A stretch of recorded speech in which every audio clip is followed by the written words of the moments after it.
بسم اللہ الرحمن الرحیم۔ السلام علیکم ورحمۃ اللہ وبرکاتہ۔ معزز سامعین و ناظرین، آج کی اس ویڈیو میں آپ کو ایک ایسی عظیم ہستی کے بارے میں بتایا جائے گا جن کی وجہ سے اسلام کی عزت، شان و شوکت اور قوت میں اضافہ ہوا، جنہوں نے سخاوت کے دریا بہا دیے اور جن کا فیضان کئی صدیاں گزر جانے کے باوجود آج بھی جاری و ساری ہے، جن کے مزار پر انوار پر ہر وقت لوگوں کا ہجوم رہتا ہے اور لوگ حاضر ہو کر اپنی منہ مانگی جائز مرادیں پاتے ہیں۔ ناظرین، حضرت داتا گنج بخش سید ابو الحسن علی بن عثمان حسنی جلابی حجویری جنادی رحمۃ اللہ علیہ، آپ بر صغیر پاک و ہند کے اولین مبلغین اسلام میں سے وہ عظیم شخصیت ہیں جنہوں نے اللہ تعالیٰ کی کرم نوازیوں اور سرکار دو عالم نور مجسم حضرت محمد مصطفیٰ صلی اللہ علیہ وسلم کی عنایتوں سے ہند میں اسلام کا پرچم لہرایا، اسے نور اسلام سے منور فرمایا اور جہالت اور گمراہی میں ڈوبے ہوئے لوگوں کو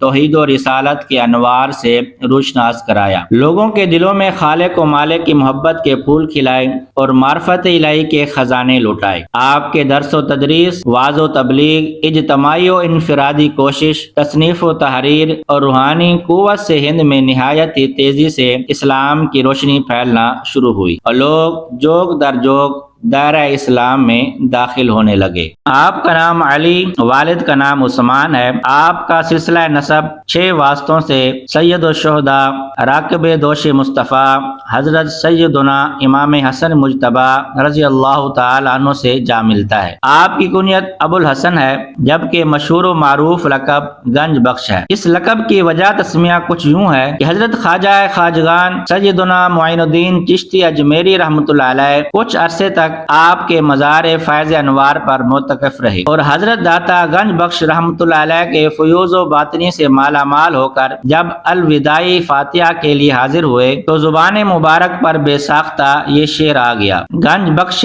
فیض عالم مظہر نور خدا، نا کسارا پیر کامل کاملارا رہنما۔ حضرت سیدنا سلطان الہند خواجہ غریب نواز رحمۃ اللہ علیہ کی زبان مبارک سے نکلا ہوا لقب گنج بخش آج پورے بر صغیر میں گونج رہا ہے، یہاں تک کہ بعض لوگ تو آپ کے اسم مبارک سے بھی نا واقف ہوتے ہیں اور محض داتا گنج بخش کے لقب سے ہی یاد کرتے ہیں۔ آپ کی ولادت و سعادت کم و بیش 400 ہجری میں غزنی شہر میں ہوئی اور کچھ عرصے بعد آپ کا خاندان محلہ حجویر منتقل ہو گیا، اسی نسبت سے آپ حجویری کہلاتے ہیں۔ آپ کے والد حضرت سید عثمان رحمۃ اللہ علیہ جید عالم دین، فقیہ اور بہت بڑے عابد و زاہد تھے۔ آپ کی والدہ بھی بہت عابدہ، زاہدہ اور پارسا خاتون تھیں۔ آپ کے ماموں زہد و تقوی اور علم و فضل کی وجہ سے تاج العلماء کے لقب سے مشہور تھے۔ آپ کے والدین اور ماموں حضرت تاج العلماء نے آپ کی تعلیم و تربیت پر بہت توجہ دی۔ 4 سال کی عمر میں آپ نے قرآن مجید سے تعلیم کا سلسلہ شروع کیا۔ اپنے والدین سے تعلیم و تربیت حاصل کرنے کے علاوہ نہ صرف غزنی شہر بلکہ سمرقند، بخارا، ماوراء النہر، خراسان، نیشاپور، فارس، کرمان، بیت المقدس، شام و عراق، آذربائیجان، ہندوستان اور دیگر متعدد بلاد و ممالک کے سفر کیے اور ممتاز علماء و صوفیاء سے اکتساب علم و فیض کیا۔ کشف المحجوب میں آپ فرماتے ہیں کہ میں نے خراسان میں 300 علماء سے ملاقاتیں کی۔ آپ نے اپنے کثیر اساتذہ میں سے خصوصی طور پر شیخ ابو العباس احمد اشقانی رحمۃ اللہ علیہ اور شیخ ابو القاسم علی گورگانی رحمۃ اللہ علیہ کا بڑے ادب اور عقیدت کے ساتھ تذکرہ کیا ہے۔ آپ نے تمام مروجہ علوم معقول و منقول میں کمال حاصل کیا۔ وعظ و ارشاد، درس و تدریس اور تصنیف و تالیف کے علاوہ مناظرہ میں آپ کو ید طولہ حاصل تھا۔ آپ مسائل فقہ میں امام اعظم ابو حنیفہ نعمان بن ثابت رحمۃ اللہ علیہ کے مقلد تھے۔ آپ نے سلوک کی منازل کی تکمیل کے لیے اس دور کے سلسلہ جنیدیہ کے جلیل القدر روحانی پیشوا اور عالم دین حضرت شیخ ابو الفضل محمد بن حسن جنیدی رحمۃ اللہ علیہ سے بیعت ارشاد فرمائی، جو ملک شام میں دمشق اور بانیار کے درمیان بیت الجن نامی ایک بستی میں رہتے تھے اور جہاں پر اب ان کا مزار ہے۔ آپ غزنی میں لوگوں کی تعلیم و تربیت اور عبادت و ریاضت میں مشغول تھے کہ خواب میں پیر و مرشد حضرت شیخ ختلی رحمۃ اللہ علیہ نے فرمایا کہ اے فرزند، تمہیں لاہور کی قطبیت پر معمور کیا جاتا ہے، اٹھو اور لاہور جاؤ۔ فرماتے ہیں کہ میں نے عرض کی کہ میرے پیر بھائی شیخ حسین زنجانی قطبیت لاہور پر معمور ہیں، ان کی موجودگی میں اس عاجز کی کیا ضرورت ہے؟ ارشاد ہوا کہ ہم سے حکمت دریافت نہ کرو اور لاہور روانہ ہو جاؤ۔ چنانچہ داتا گنج بخش رحمۃ اللہ علیہ 431 ہجری میں لاہور تشریف لائے۔ اس وقت لاہور کا نام لہا نور تھا۔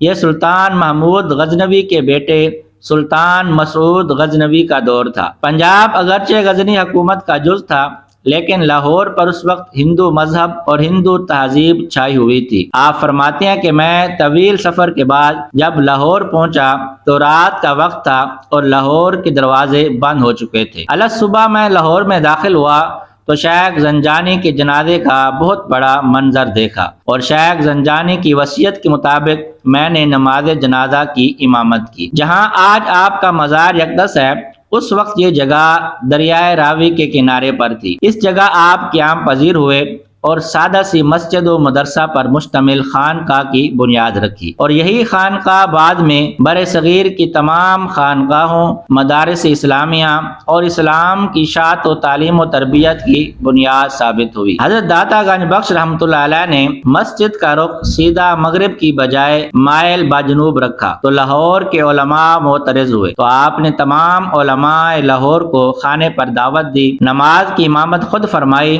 اور بعد اذان فرمایا کہ بعض لوگوں کو مسجد کی سمت قبلہ پر کچھ شک ہے، میری درخواست ہے کہ ایک ساتھ کے لیے آنکھیں بند کر کے مراقبہ کریں۔ چنانچہ آپ نے ایسی توجہ فرمائی کہ تمام نمازیوں کے لیے تمام حجابات اٹھ گئے اور سب نے دیکھا کہ خانہ کعبہ سامنے ہے اور مسجد بالکل صحیح سمت پر تعمیر کی گئی ہے۔ حضرت داتا گنج بخش رحمۃ اللہ علیہ نے پوری زندگی خوب محبت و لگن سے خدمت دین کا کام سر انجام دیا، دکھی انسانیت کو امن و سکون کا پیغام دیا اور اپنے مریدین و محبین کی دینی اور دنیاوی حاجتوں کو پورا فرمایا۔ آپ رحمۃ اللہ علیہ کا وصال پر ملال اکثر تذکرہ نگاروں کے نزدیک 20 صفر المظفر 465 ہجری کو ہوا۔ آپ رحمۃ اللہ علیہ کا مزار منبع انوار و تجلیات مرکز الاولیاء لاہور پاکستان میں بھاٹی دروازے کے بیرونی حصے میں ہے۔ اسی مناسبت سے لاہور کو مرکز الاولیاء اور داتا نگر بھی کہا جاتا ہے۔ آپ رحمۃ اللہ علیہ کے وصال کو تقریباً